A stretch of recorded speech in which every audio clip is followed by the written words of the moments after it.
नमस्कार, आप देख रहे हैं आपका अपना युग करवट न्यूज चैनल। आपके साथ मैं हूं आशित त्यागी। पेश है आज का हमारा न्यूज बुलेटिन। आइए नजर डालते हैं आज के हेडलाइंस पर। श्री कृष्ण जन्माष्टमी पर वृंदावन पहुंचे मुख्यमंत्री योगी आदित्यनाथ, अन्नपूर्णा भवन का किया शिलान्यास। मोदी नगर में 2 मासूम बच्चों का अपहरण, एक की हत्या, आरोपी गिरफ्तार। सीबीआई ने मनीष सिसोदिया पर दर्ज किया केस, आम आदमी पार्टी और भाजपा में खुली सुनवाई। जन्माष्टमी की आप सभी को हार्दिक शुभकामनाएं हैं। पूरा देश आज जन्माष्टमी का पर्व बना रहा है। योगी राज भगवान श्री कृष्ण को याद किया जा रहा है। कृष्ण कौन है, इस पर 2 लाइनें कहना चाहता हूं कि पहले अपशब्द पर गला काटने की, सर काटने की शक्ति रखने वाला यदि 99 गाली सुन रहा है तो कृष्ण है, जिसके हाथ में तीनों लोकों का सबसे घातक अस्त्र शस्त्र सुदर्शन है और उसके बाद भी उसके हाथ में मुरली दिखाई देती है तो वो कृष्ण है। द्वारिका जैसा अद्भुत वैभव जिसके पास है और वो सुदामा को मित्र माने और मित्रता निभाए, वो कृष्ण है। जिसने मृत्यु के फन पर खड़े होकर नृत्य किया है, वो कृष्ण है। सर्वसमर्थ, विश्व की ऐसी कोई ताकत, कोई चीज, कोई वस्तु ऐसी जो उसके कब्जे में ना हो और उसके बाद भी वो किसी का सारथी बने, वो कृष्ण है। जन्माष्टमी का त्यौहार बहुत वैभव से मनाइए, बहुत अच्छे तरीके से मनाइए। आपको ये शुभकामना देता हूं। पहले खबरों का पोस्टमार्टम करना चाहता हूं।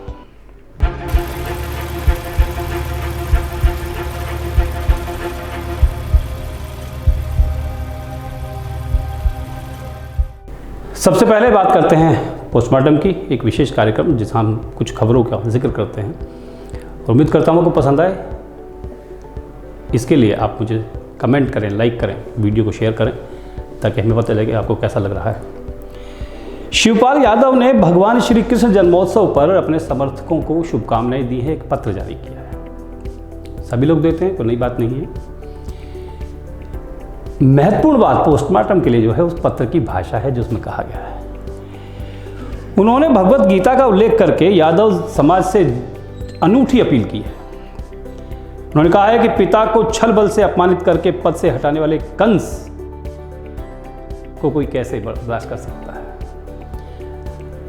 शिवपाल यादव लिखते हैं कि समाज में जब भी कोई कंस अपने पूज्य पिता को छल बल से अपमानित करके पद से हटा देता है और अनाधिकृत आधिपत्य स्थापित करता है तो धर्म की रक्षा के लिए मां यशोदा के पुत्र श्री कृष्ण को जन्म लेना ही पड़ता है। अब यहाँ ये कहने की जरूरत नहीं है कि उन्होंने इशारा सीधे सीधे अखिलेश यादव की तरफ किया है, क्योंकि शिवपाल हमेशा कहते रहते हैं कि मुलायम सिंह यादव को हटाकर अखिलेश ने पार्टी पर कब्जा किया है। उनके इस पत्र में और इस भाषा की राजनीति में बड़ी चर्चा हो रही है। दूसरी घटना दिल्ली की है।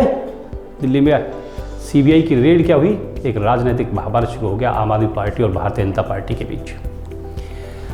भारतीय जनता पार्टी ने पहले ही आरोप लगाया था कि केजरीवाल की नई शराब नीति में भ्रष्टाचार है, घोटाला है। राज्यपाल ने सीबीआई जांच के आदेश दे दिए थे। सीबीआई ने आज इसमें केस दर्ज करके मनीष सिसोदिया पर छापा मारा है। 7 राज्यों में 21 स्थानों पर छापेमारी की कार्रवाई की गई। इस छापेमार कार्रवाई के विरोध में आम आदमी पार्टी खुलकर सामने आई है।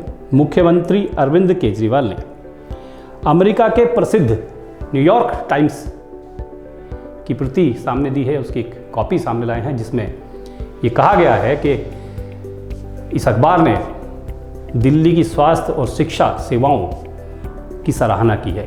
केजरीवाल और संजय सिंह यही इसी बात को लेकर कहते हैं कि दिल्ली का विकास हो रहा है। दिल्ली के विकास मॉडल को रोकने के लिए भाजपा और केंद्र सरकार ने सीबीआई को हथियार बनाया है। उधर भाजपा सीधे सीधे भ्रष्टाचार की बात करती है कि शराब नीति के माध्यम से दिल्ली सरकार के मुख्यमंत्री ने अपने कुछ करीबी मित्रों और पार्टी कार्यकर्ताओं को सीधे सीधे लाभ पहुंचाने के लिए नीति लागू की थी। यही नीति पंजाब में भी लागू है। सीबीआई के छापे के बाद पंजाब में भी हड़कंप की स्थिति है। हो सकता है कि मुख्यमंत्री मान इस योजना को वापस ले लें, इस नीति को वापस ले लें। इस नीति में काफ़ी झोले बताए जाते हैं।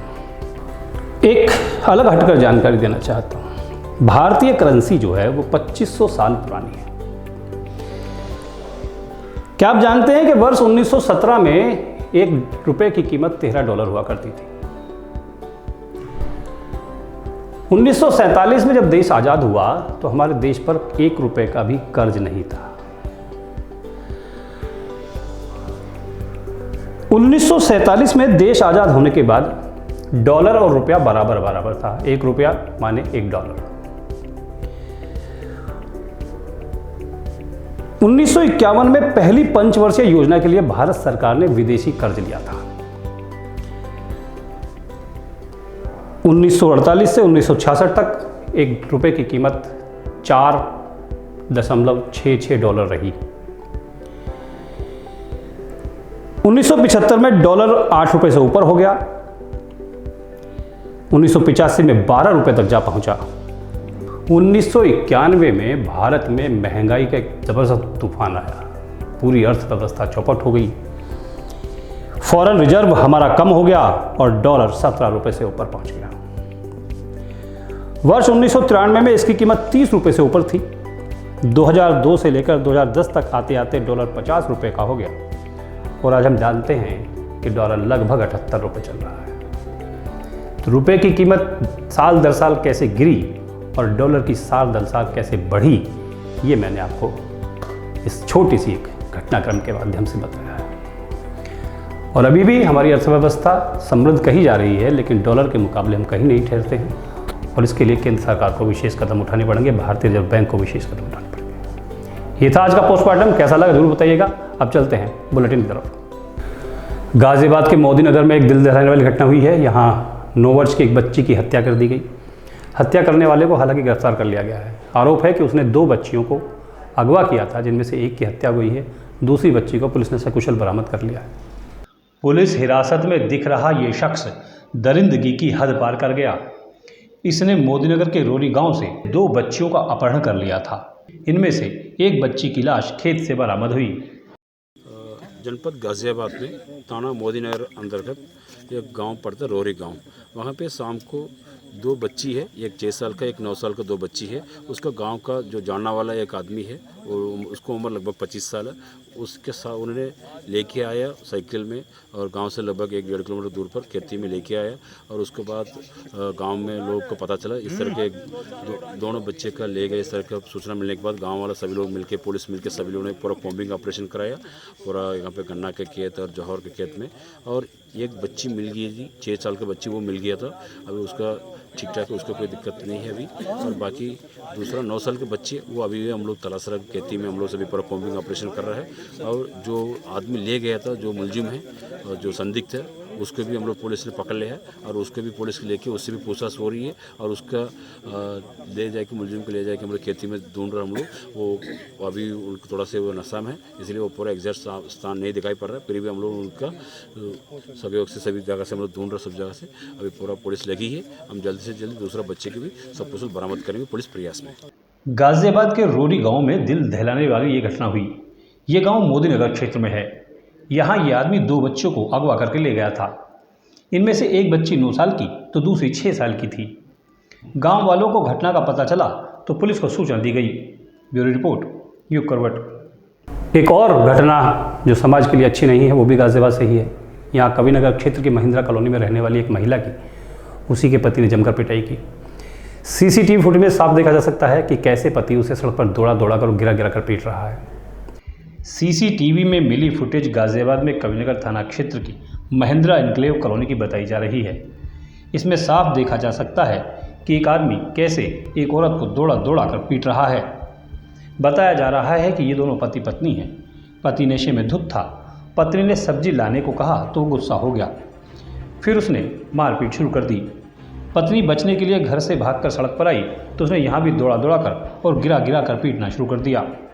पूरी घटना सीसीटीवी में कैद हो गई है। पुलिस मामले की जांच कर रही है। ब्यूरो रिपोर्ट, युग करवट। श्री कृष्ण जन्मोत्सव पर उत्तर प्रदेश के मुख्यमंत्री योगी आदित्यनाथ मथुरा वृंदावन पहुंचे। वहां उन्होंने अन्नपूर्णा योजना का शुभारंभ किया है, शिलान्यास किया है। अन्नपूर्णा भवन बनाया वहां पे जा रहा है। दरअसल योगी आदित्यनाथ ने अपने संबोधन में भगवान कृष्ण की महिमा का गुणगान किया और जनता को शुभकामनाएं दी।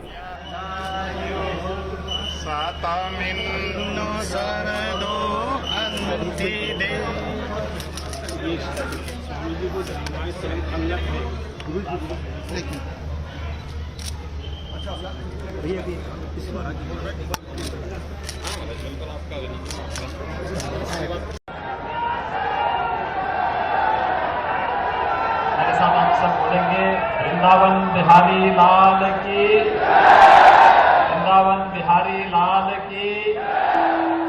आज का दिन हम सब के लिए बहुत पवित्र दिन है। इस धराधाम पर धर्म की स्थापना के लिए 5000 वर्ष पूर्व भगवान ने स्वयं अवतरित होकर के हम सबको कृतार्थ किया था।